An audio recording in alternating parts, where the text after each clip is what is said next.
Good evening. It's Thursday, the 30th of October. I'm Erin Viner, and this is IBA News broadcasting from Jerusalem.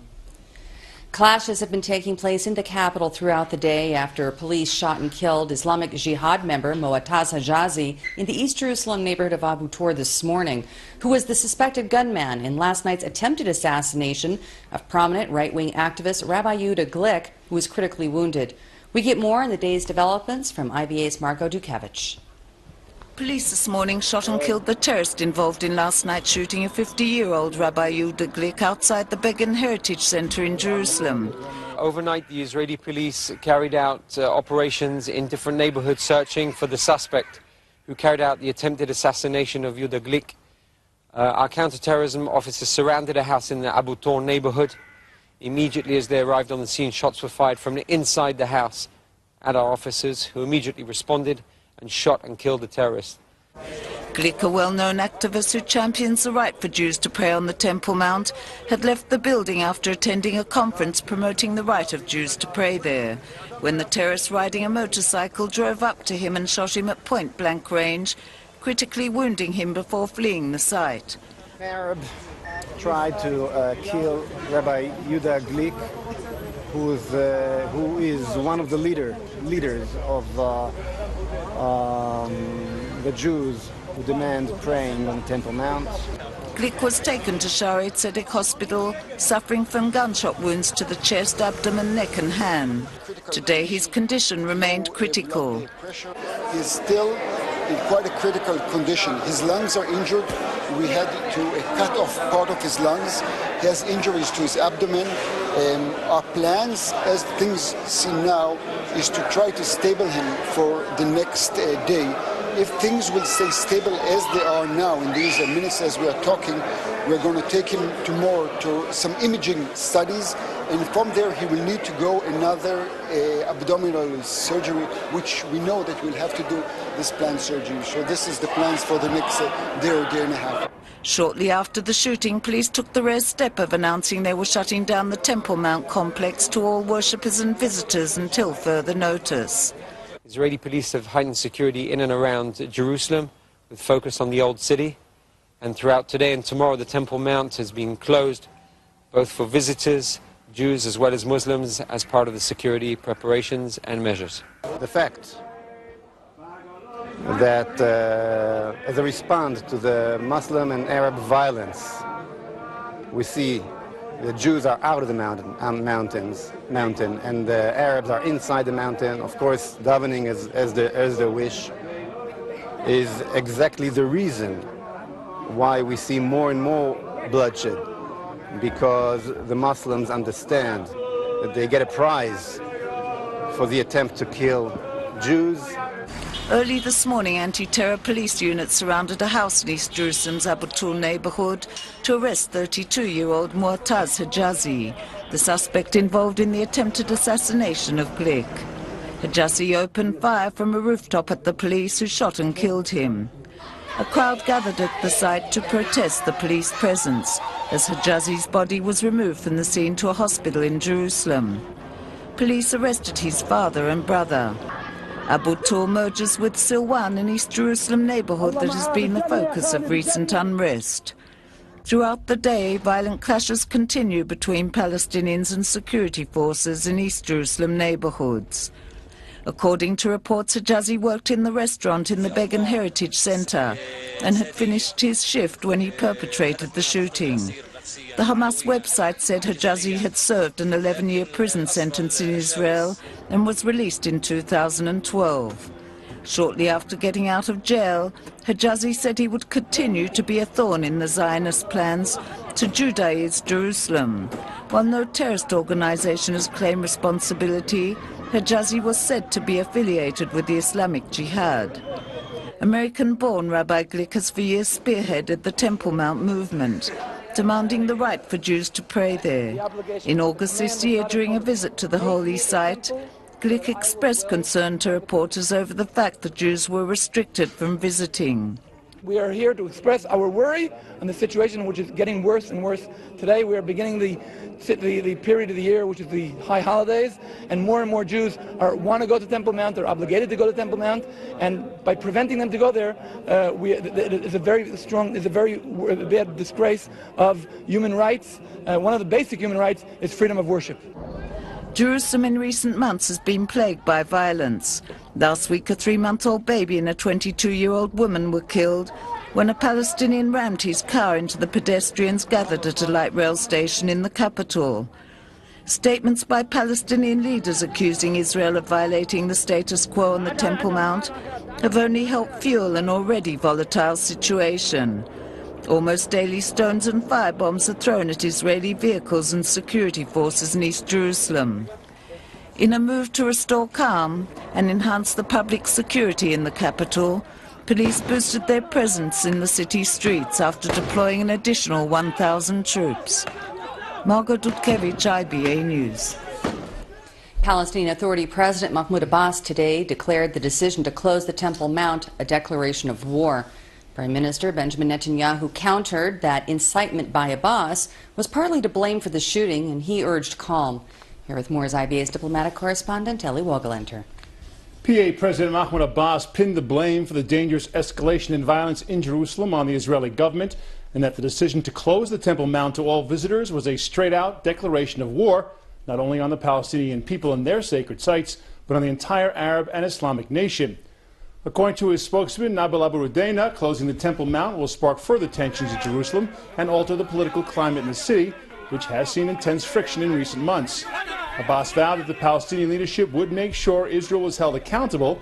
In response to intelligence assessments and heightened security concerns, Public Security Minister Yitzhak Aharonovich and Jerusalem Police Chief Moshe Edrei ordered the closing of the Temple Mount this morning until further notice.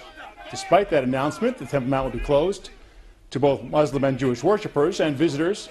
Likud MK Moshe Feiglin and others tried to make their way onto the Temple Mount this morning, but security authorities turned the group away.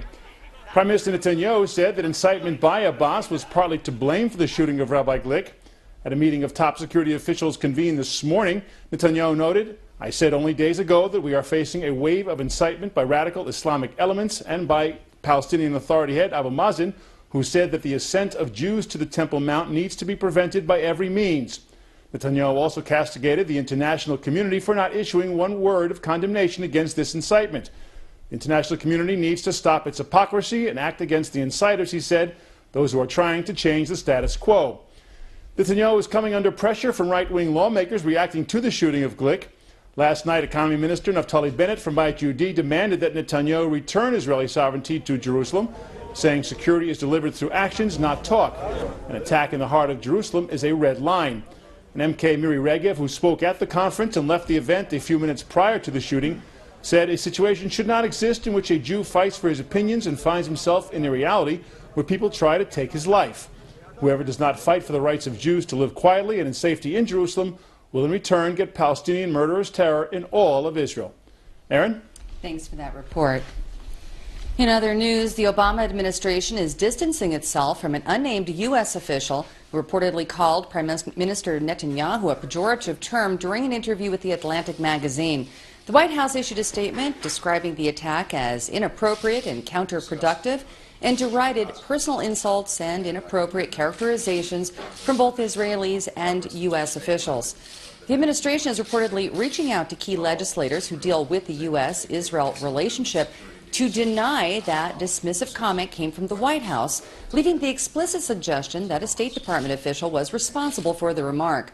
Tension between Washington and Jerusalem has increased dramatically during the terms of Netanyahu and U.S. President Barack Obama.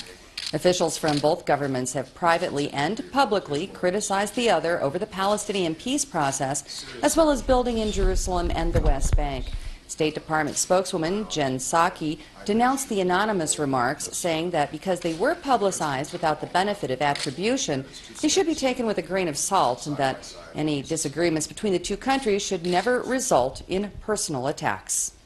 On the comments, we think such comments are inappropriate and counterproductive.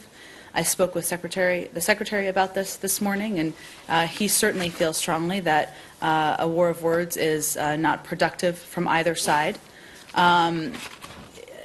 Obviously, we believe that moving forward, it's in the best interest of both sides to address any issues that may arise appropriately and respectfully, and not through personal attacks. Okay. Well, just because they're counterproductive and unhelpful, or whatever it was that you said, doesn't necessarily mean that that whoever said them doesn't think that, doesn't agree with the sentiment, with the chicken salad sentiment itself. So, are there those in the administration who believe that this is an accurate depiction of, or an accurate description of Prime Minister Netanyahu? Well, Matt, obviously, as you know, the article was sourced to anonymous sources in the administration. So does that individual, whomever they are, think that? Perhaps. But the Secretary of State, the President of the United States, people who are leading our relationship don't view that language and those words as appropriate or accurate. Republican leaders in Congress, however, are not letting the administration off the hook. House Speaker John Boehner blasted Obama and his administration, saying that when the president discusses Israel and Iran, it's sometimes hard to tell who he thinks is America's friend and who he thinks is America's enemy, but that the House of Representatives has no trouble drawing that distinction. Boehner also hinted Obama should dismiss the official who made the remark to The Atlantic's writer Jeffrey Goldberg. The Conference of Presidents of Major American Jewish Organizations is also calling on the White House for the official who slurred Netanyahu to be held to account, and that appropriate steps should be taken by the administration. The Anti-Defamation League, on the other hand, says the White House condemnation of the attack put the matter to rest, while in a rare critique of a sitting Democratic president, the National Jewish Democratic Council expressed surprise and disappointment at the profane and inappropriate language attributed to a senior administration official in describing Israel's prime minister. Sweden officially recognized the state of Palestine today, making it the first European Union member state to do so.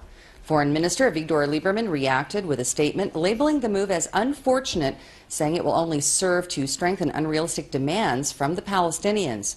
Washington also criticized Stockholm earlier this month when the new center-left government announced its intentions of recognizing Palestine, saying that it was premature to do so. Diplomats in Sweden, however, argue that they're hoping that their action will facilitate a peace agreement by emboldening Palestinian moderates who would be less unequal in future negotiations with Israel. We've seen in 6 years 3 wars in Gaza. We have also seen a radicalization of many young people who actually have only 2 choices, either accepting the situation as it is or taking to violent methods. And we believe that this is support for a peace process and negotiations. We do believe that this will inspire others, and we hope to inject some new dynamic into the prospects for renewed peace talks.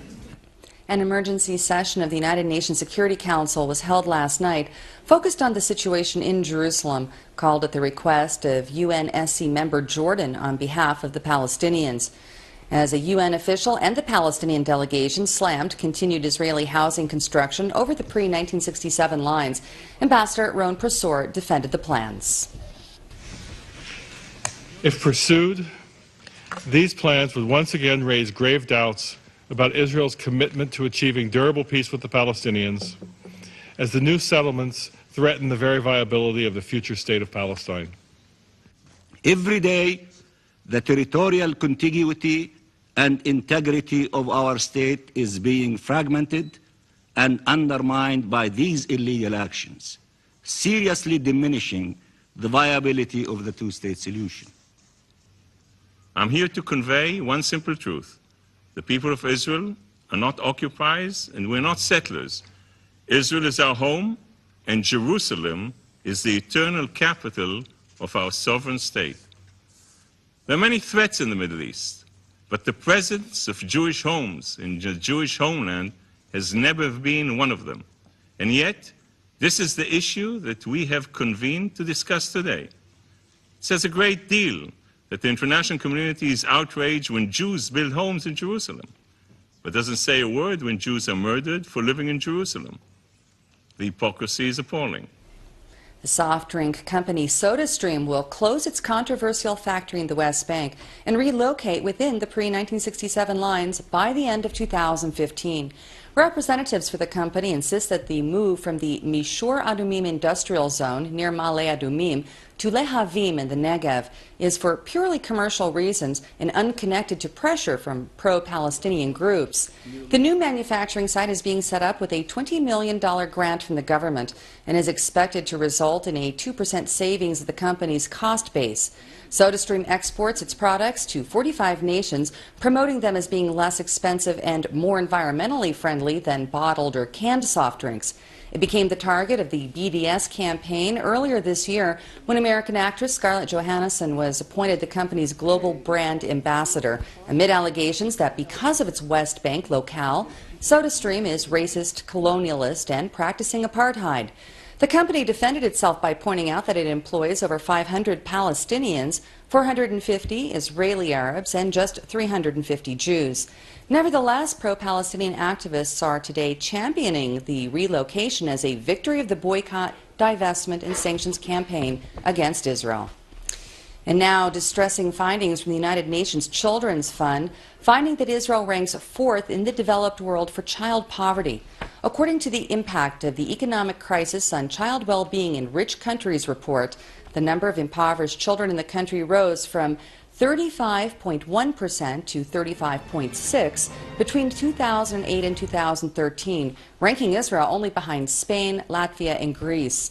In the world's most prosperous country since the beginning of the global recession 6 years ago, 2.6 million children have sunk below the poverty line, meaning that around 76.5 million kids live in poverty. And in other findings about Israel, the study also revealed that 30.7% of youth are not enrolled in education, employment, or training programs, which is the highest among the nations included in the survey. Chairwoman of the Knesset Committee on the Rights of the Child, MK Orly Lev Abekassis, said that this report is another reminder of the plight endured by 800,000 children in the country, and she called on Finance Minister Yair Lapid to allocate funds necessary to implement the 7 billion shekel recommendations recently submitted by the committee to fight poverty. Knesset Speaker Yuli Edelstein has been presented with the latest report from State Comptroller Joseph Shapira, focusing on economic and infrastructure issues. In the document, Shapira made note that heavy expenditure devoted to the summer conflict with Gaza has added importance to proper and efficient economic management, before going on to blast the government for an annual projected revenue loss of up to 50 billion shekels for failing to enforce taxation of unreported capital due to lack of coordination between the tax authority and law enforcement agencies. Shapira also charged that nepotism remains widespread at the government's public corporations, such as the country's ports and the electrical company. And he also criticized the Ministry of Infrastructure for failing to implement government strategies that have been designed to make energy consumption more efficient. Residents are being evacuated from Egypt's side of the border with the Gaza Strip as part of Cairo's plans to create a buffer zone between the two following twin attacks in the Sinai that killed 33 Egyptian security personnel. Just one day after being ordered to move, many in the area have already been forced to pack up their belongings as the military has begun the demolition of nearly 700 buildings slated for destruction.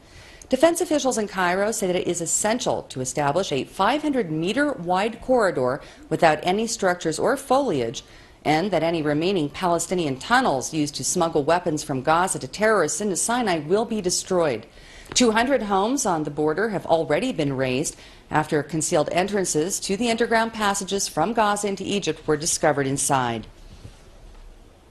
As part of efforts to combat the Islamic State, Australia today passed legislation aimed at preventing young people from becoming radicalized and going to fight in overseas conflicts such as those in Iraq and Syria. Canberra is now on high alert for attacks by fundamentalist Muslims or by homegrown militants returning from battle in the Middle East, having also undertaken a series of high-profile raids in major cities.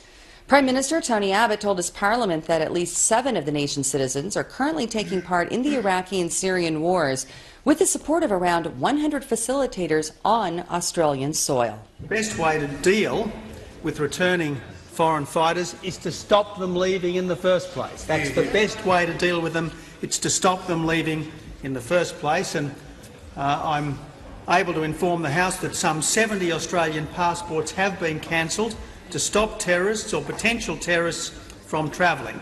Two reasons for cancelling passports. It's to protect other countries who shouldn't have to host Australians intent on mayhem, and it's to protect us, Madam Speaker, because Australians do have a right to come back to this country, and the last thing we should want is people on our streets who have been radicalised and brutalised by participation in terrorist activities overseas. Turning now to the arts and the return to our shores by the prestigious Brazilian Deborah Kolker Dance Company to perform Tatiana, inspired by the classic Russian novel Eugene Onegin by Alexander Pushkin. The spectacular production is featured in the dance series offered by the Israel Opera. The award-winning troupe has been praised by critics around the world. Local audiences can catch the show at the Tel Aviv Opera House from now until next Saturday, and those in the capital can enjoy it after that on the 4th and 5th of November at the Jerusalem Theatre.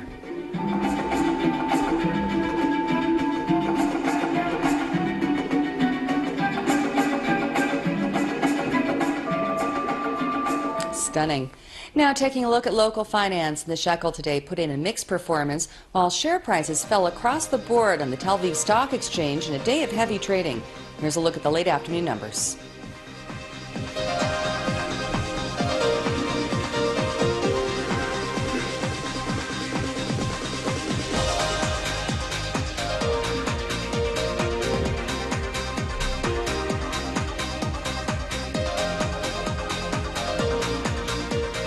The IBA weather team is telling us we can expect unseasonably cool temperatures tomorrow, accompanied by occasional rain showers throughout much of the country. Here's the forecast at home and abroad for the next 24 hours.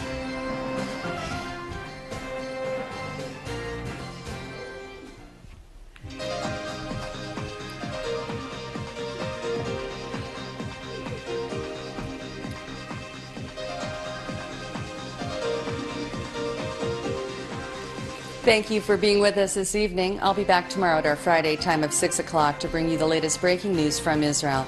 I'm Erin Viner wishing you a good evening and shalom from Jerusalem.